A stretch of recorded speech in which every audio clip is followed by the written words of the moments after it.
शादी के बाद भी पत्नी का बॉयफ्रेंड।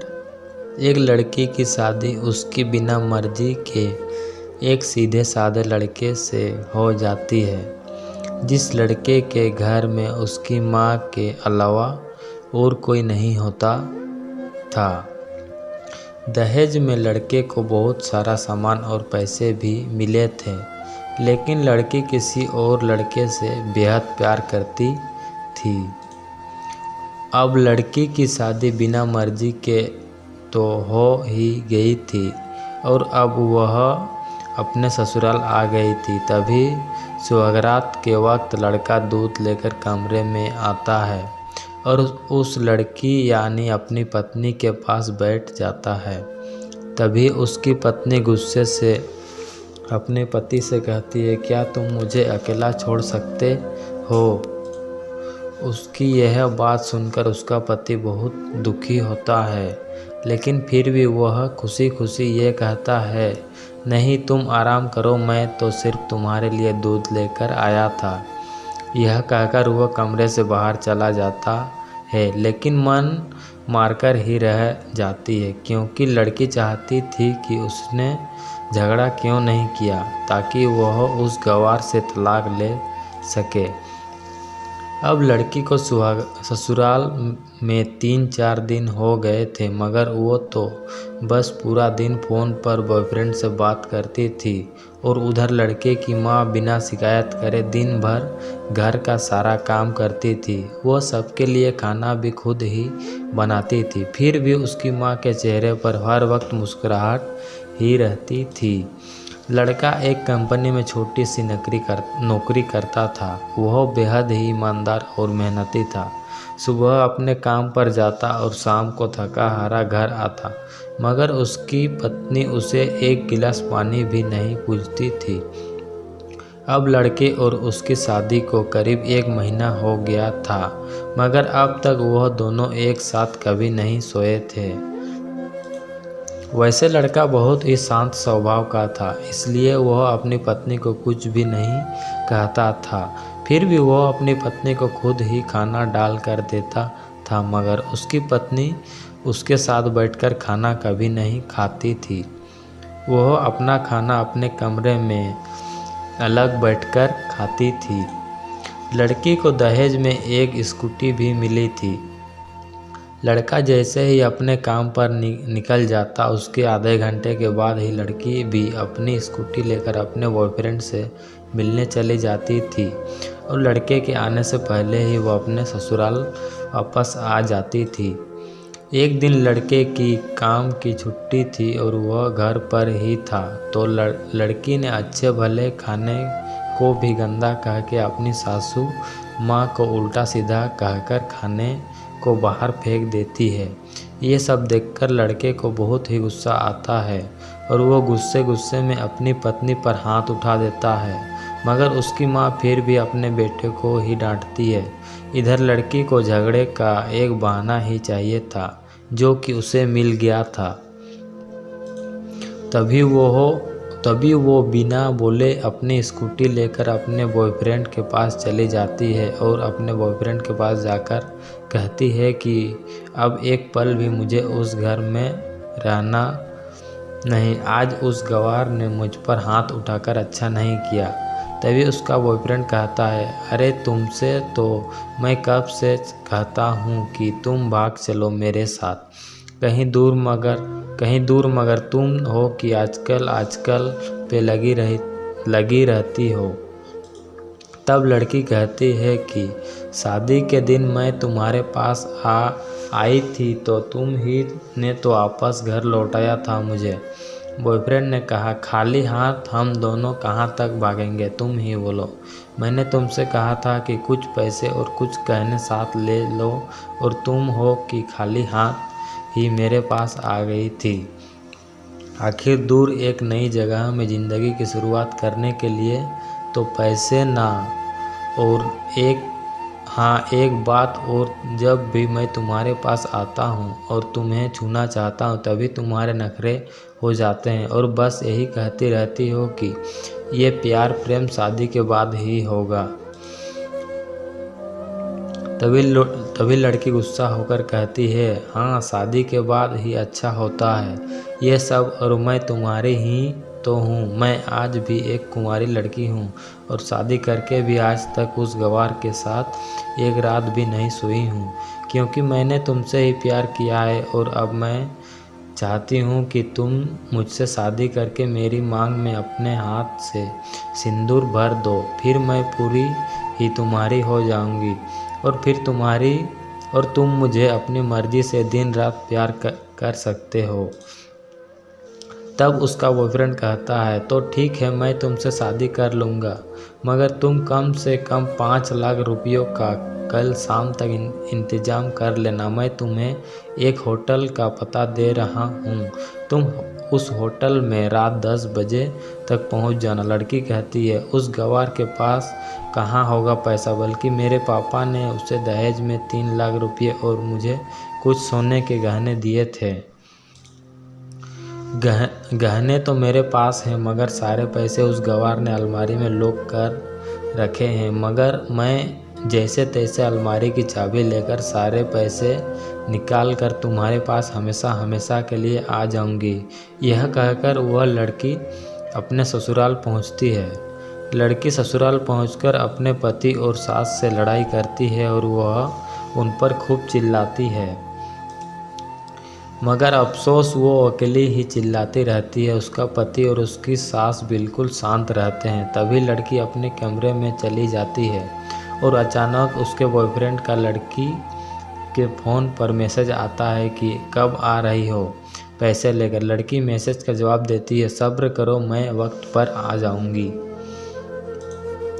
तब उसका पति दरवाज़ा खटखटाता है और अपनी पत्नी से कहता है कि खाना खा लो। तभी पत्नी कहती है, खाना तभी खाऊंगी, पहले मुझे अलमारी की चाबी दे दो। पति दरवाजे के नीचे से चाबी देकर कहता है कि यह लो, अपना काम करके खाना खा लेना, क्योंकि अभी तक मैंने और माँ ने खाना नहीं खाया। माँ ने कहा है हम आज साथ बैठकर ही खाना खाएंगे। लड़की कहती है, माँ और तुम खाना खा लो, मैं बाहर से खाना खा कर आई हूँ। यह सुनकर लड़का चला जाता है। तभी लड़की जल्दी से चाबी को उठाकर अलमीरा खोलती है और अलमारी खोलकर वह उसमें क्या देखती है कि उसमें दहेज के पूरे पैसे 3 लाख और सारे गहने तो रखे ही थे, बल्कि उसमें एक डायरी भी रखी हुई थी। वो उसे खोलकर पढ़ती है तो उसमें लिखा था, प्रिय पत्नी, मुझे और तुम्हारे पिताजी को पता है कि तुम किसी और लड़के से बेहद प्यार करती हो, मगर तुम्हारे पिताजी ने पता लगाया है कि जिससे तुम प्यार करती हो उसकी पहले भी एक बार शादी हो चुकी है और वह लड़का बहुत ही लड़कियों को धोखा भी दे चुका है। पर आपके पिताजी आपको उस लड़के के बारे में कुछ भी ना बता सकें, क्योंकि उन्हें पता था कि ये जो इश्क का नशा है हमेशा अपनों को गैर और गैरों को अपना बना देता है। इसलिए तुम्हारे पिताजी ने मेरे आगे हाथ जोड़कर ये कहा कि मेरी बेटी का हमेशा ख्याल रखना। एक बाप के मुंह से एक छोटी बेटी की कहानी सुनकर मेरी भी आंखों में आंसू आ गए और मुझे यकीन हो गया था कि एक अच्छा पति होने का सम्मान मुझे मिला या ना मिले, मगर एक दामाद होने की इज्जत मैं हमेशा पा सकता हूँ। और मुझे दहेज में मिले सारे पैसे और सोने के गहने मैंने तुम्हारी अलमीरा में रख दिए हैं, क्योंकि दहेज के नाम में मुझे नफरत हो चुकी थी। इस दहेज के ही कारण मैं अपनी बहन और पिता को खोया था और मेरे पिता के अंतिम शब्द भी यही थे कि किसी बेटी के बाप से कभी 1 रुपया भी दहेज ना लेना। और उस डायरी में यह भी लिखा था कि तुम मुझसे आज़ाद हो और तुम कहीं भी जा सकती हो। डायरी के बीच पन्नों में तलाक के पेपर रखे हैं, जहां मैंने पहले ही अपने साइन कर दिए हैं। जब तुम्हें लगे कि अब इस गवार के साथ नहीं रहना, तब तुम भी इस तलाक के पेपर पर साइन करके अपने सारे पैसे और जेवर लेकर जा सकती हो। लड़की डायरी पढ़कर हैरान थी और परेशान भी थी। ना चाहते हुए भी उसके गवार पति के शब्दों ने उसके दिल को छू लिया था। अब वो न चाहते हुए भी गवार पति के अनदेखे प्यार को वह महसूस करने लगी थी। वो फूट फूट के रोने लगी। डायरी में आगे लिखा था कि मैंने तुम्हें इसलिए मारा क्योंकि आपने माँ को गाली दी और बेटा खुद के आगे अपनी माँ की बेइज्जती होते सहन कर ले, फिर वह बेटा ही कैसा। इसलिए मुझे माफ़ कर देना क्योंकि मेरे लिए माँ का दर्जा सबसे बड़ा है और आपको मैं दुल्हन बनाकर अपना हमसफ़र बनाने लाया हूँ। आपसे ज़बरदस्ती करने नहीं। आपको मुझसे प्यार हो ना हो, लेकिन मैं अंत तक सिर्फ आपसे ही प्रेम करता रहूँगा। अब फैसला तुम्हारे ही हाथों में है। अब लड़की दुल्हन बन चुकी थी और उसकी आंखों में आंसू बह रहे थे। अचानक लड़की के बॉयफ्रेंड का फ़ोन आता है। तभी गुस्से में लड़की अपने फ़ोन को स्विच ऑफ करके फ़ोन का सिम कार्ड तोड़ देती है। अब उसे सब समझ आ गया था कि जिससे वो बेहद प्यार करती थी उसे तो सिर्फ पैसों से ही प्यार था और सच्चा प्यार करने वाला तो मेरा पति ही था, जिसने सिर्फ मेरे पापा की इज्जत रखने के लिए ही उसने शादी कर ली और उसे मेरा एक बॉयफ्रेंड है पता होने के बाद भी मुझसे इतना प्यार किया। मैं अपने पति का प्यार क्यों नहीं समझ पाई। यह सब सोचकर वो रोती रही। फिर उसने रोते हुए अलमारी का सारा सामान जैसा था वैसे ही रखकर ना जाने कब सो गई। अगले दिन उसकी पत्नी सुबह देर से जागी, तब तक उसका पति ऑफिस जा चुका था। तभी पहले नहा धोकर उसने साड़ी पहनी, फिर लंबा सा अपनी मांग में सिंदूर लगाया, जबकि पहले एक बिंदी जैसी साइड पर सिंदूर लगाती थी ताकि कोई लड़का ध्यान ना दे और किसी को ये बात पता ना चल जाए कि वह एक शादीशुदा है। मगर आज तो 10 किलोमीटर से भी दिखाई दे ऐसी लंबी और गाढ़ी सिंदूर लगाई थी। फिर उसने अपना मंगलसूत्र पहना और किचन में जाकर सासू माँ को ज़बरदस्ती कमरे में आराम करने देती है और खुद अकेले सब का खाना बनाती है। पहले सासू माँ को खाना खिलाती है और फिर अपने पति को फ़ोन करके उसके ऑफिस का पता पूछती है। उसका पति उसको ऑफिस का पता देते हुए सोचता है कि कहीं उसकी पत्नी ने तलाक देने का फैसला तो नहीं कर लिया, मगर उसे कहाँ पता था कि वह अब सुधर गई है और उसे ही अपना पति मान चुकी है। इतने में ही उसकी पत्नी स्कूटी लेकर उसके ऑफिस खाना लेकर पहुंच जाती है। पत्नी को देखकर पति हैरान हो जाता है। तभी वो अपनी पत्नी से पूछता है, सब ठीक है ना? माँ ने तुमसे कुछ कह तो नहीं दिया? उसका पति सवाल पर सवाल पूछे जा रहा था। तभी अचानक पत्नी सबके सामने अपने पति के सीने से लिपट जाती है और उससे कहती है कि सब ठीक है, मगर मुझे तुमसे कुछ कहना है। पति कहा कि हाँ कहो। तब पत्नी सबके सामने कहती है, आई लव यू मेरे प्यारे पति, I love you forever.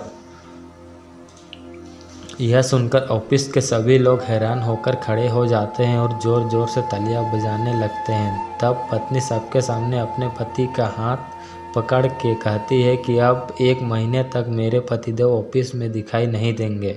Office के सभी लोग पूछते हैं क्यों? तब लड़के की पत्नी कहती है क्योंकि हम दोनों लंबी छुट्टी पर जा रहे हैं। पति पत्नी से कहता है, तुम्हें क्या हो गया? तभी पत्नी पति से कहती है कि मुझे तुमसे सच्चा प्यार हो गया है। यह कहकर वह उसके सीने से दोबारा इस तरह लिपट जाती है जहां से वो अपने गंवार पति से कभी भी जुदा ना हो पाए। तभी उसका पति भी बहुत खुश हो जाता है और फिर वो दोनों अपने घर चले जाते हैं और खुशी खुशी अपना जीवन बिताते हैं और हमेशा खुश रहते हैं। तो दोस्तों, प्यार हमेशा उससे करना चाहिए जो आपसे प्यार करता हो और साथ ही आपकी और आपके परिवार की इज्जत भी करता हो। पैसों से प्यार करने वाला इंसान कभी आपसे प्यार नहीं कर सकता।